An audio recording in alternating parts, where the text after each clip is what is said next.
Alors, je vais te donner trois raisons pour lesquelles je pense que tu ne veux pas créer du contenu pour les réseaux sociaux en général, mais pour TikTok en particulier.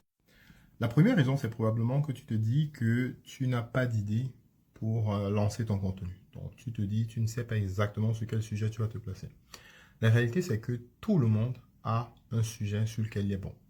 Alors, si tu es bon en rien, c'est qu'au moins tu es bon pour les trucs de la connerie. D'accord? Et on vit malheureusement ou bien heureusement dans un monde où peu importe ton niveau de connerie, tu auras toujours une personne de l'autre côté de la planète qui va adorer ta connerie. Donc du coup, en fait, peu importe le sujet, peu importe littéralement le sujet, tu auras toujours quelqu'un de l'autre côté de la planète qui trouve magnifique le contenu que tu fais. Le deuxième point, c'est probablement que tu as peur de l'avis des autres. Ce que les autres vont penser de fait de te voir sur leur téléphone ou bien sur les réseaux sociaux.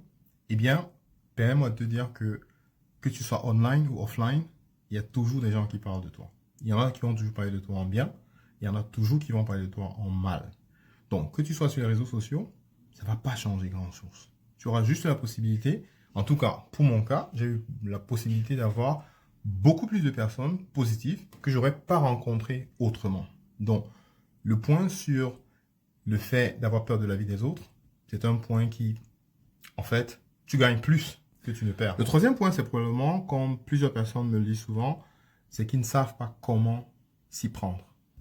Alors, malheureusement, ce que je veux te dire, c'est que si tu as pu regarder cette vidéo, si tu as pu te retrouver sur Internet avec un smartphone et puis pouvoir regarder cette vidéo, c'est que probablement tu as les skills qu'il faut pour pouvoir faire une recherche sur YouTube ou bien sur TikTok ici. Donc du coup, si tu as la possibilité de faire cette recherche et que tu n'as pas pris le temps de chercher comment produire une vidéo avec mon téléphone sur TikTok ou sur Facebook ou sur YouTube, bah, il faut regarder dans le miroir en fait. La vraie personne, le vrai problème est dans le miroir. Parce que la réalité, c'est que à la fin, si tu ne crées pas du contenu, il y a de très fortes chances qu'en fait tu sois juste paresseux. Alors voilà les trois points que je voudrais partager avec toi. Alors rajoute en commentaire les autres points que tu penses qui sont les raisons pour lesquelles tu ne veux pas créer de contenu.